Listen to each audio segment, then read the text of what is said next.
Hey everybody, this is your captain speaking here on Captain Clyde's MTG. Today we're going to talk a little bit about Diablo. Not a whole lot going on in Magic. In the Diablo world, which I've been playing quite vigorously, honestly, um, we are talking about Season 1 and what changes and what things may be coming to it for Diablo 4. So let's just get right into it. Don't forget to like and subscribe. So it talks here about Season 1 is going to be Season of the Malignant. The first season will start July 20th at 10 a.m. Is when the season will begin. There'll be a quest line, boss, dungeons, battle pass, and more will go live. Preview below. Also, July 18th, they'll be releasing a patch to preload some of this stuff, so you'll see that July 18th. There's also a patch released later in the day yesterday for some light bug fixes. With this, coming with the new season includes 6 new unique items and 7 legendary aspects. So it's called Season of the Malignant. Basically, what it is things have been infested or are being infested. Basically, what it is, you have this here is you'll kill a special monster that is infected. You'll get this heart. You'll click on it. It'll summon another monster that you'll have to then defeat. Upon defeating that, you'll get an actual malignant, a caged heart inside the cage of binding. There's 32 malignant hearts across 4 categories.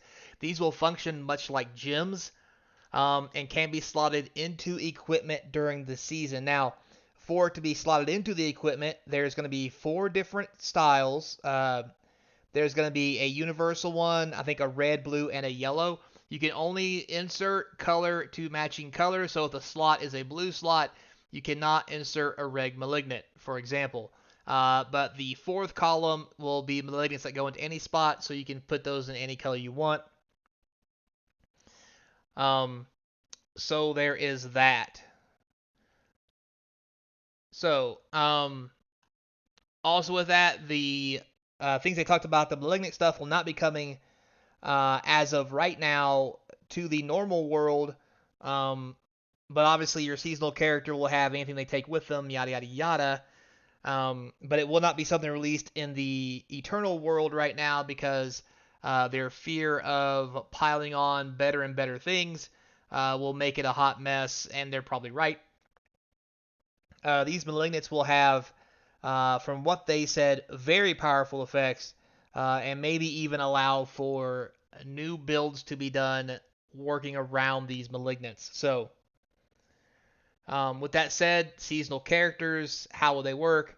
You'll have the option to skip the campaign. You'll have your mount available immediately, which is something you already have right now. However, you will also have all previously discovered altars of Lilith unlocked and corresponding renown for them, and all previously discovered areas of the map revealed and the corresponding renown for them as well. Now, to get this, one thing they talked about when I watched the dev review is the patch that goes live on the 18th. After the patch on the 18th or around the 19th, before you start your seasonal character on the 20th, log in with whatever character you have that has the furthest progression in your game. Because if you don't log in, it may not port all that stuff over.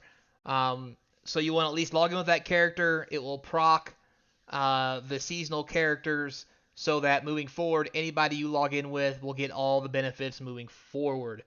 Also, with that said, if you have 2 characters, one has one half of the map, the other one has the other half of the map for God knows whatever reason, log in with both, and both of those things will transfer to the next characters you make, so you get the best of both worlds. But the key here, you must log in with your character before you start your season to make sure that you get credit for all the altars and map discoveries that you have.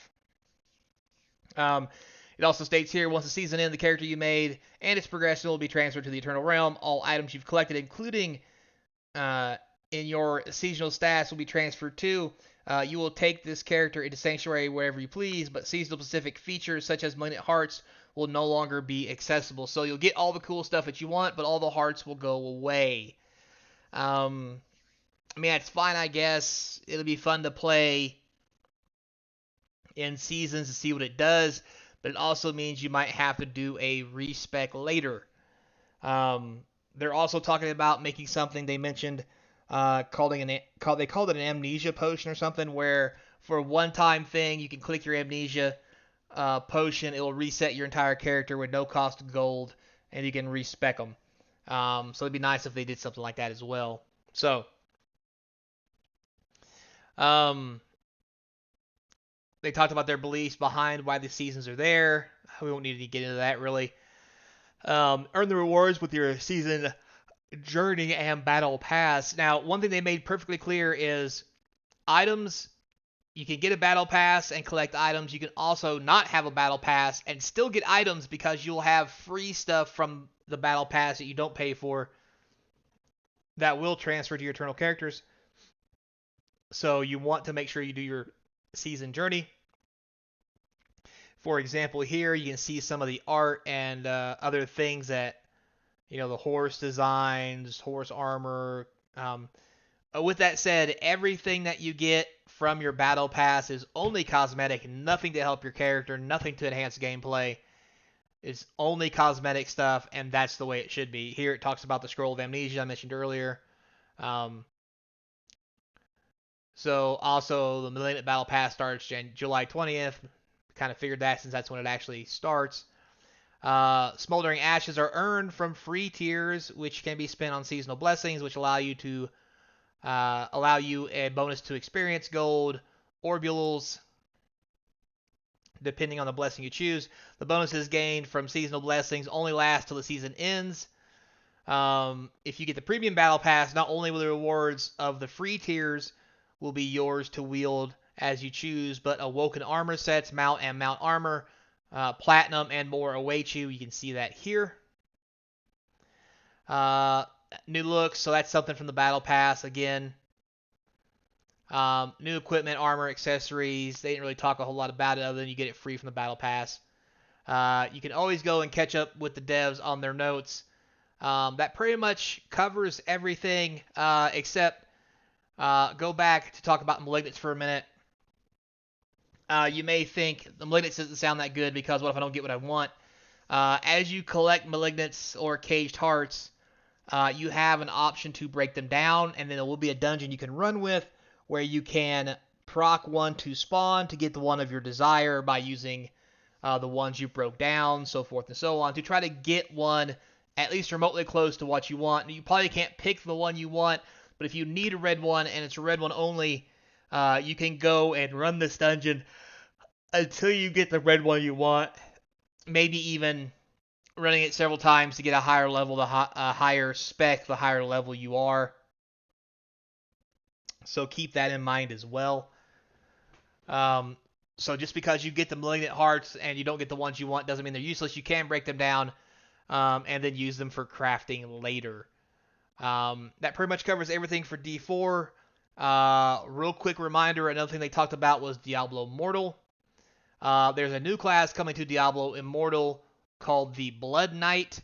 It's kind of a vampire-themed character, but not really. It has a little bit of a hybrid of distance and up-close battles. If that's what you're into, you can go look at that. With that being said, the question came up about new class in Diablo 4, and we were pretty much put on a holding pattern. Will there be a new class? They didn't say no. They didn't say yes. How soon will it be? Probably quite a while. So there is that. For anybody who actually wanted to know, the new class was only for Diablo Immortal, not for D4. And let's be honest, D4 has been out for like a month. They're not going to start slamming new classes in there yet. It's going to be at least a year before we see a new class in probably Diablo 4. So we might as well just get over that part of it. So, I think that pretty much covers everything.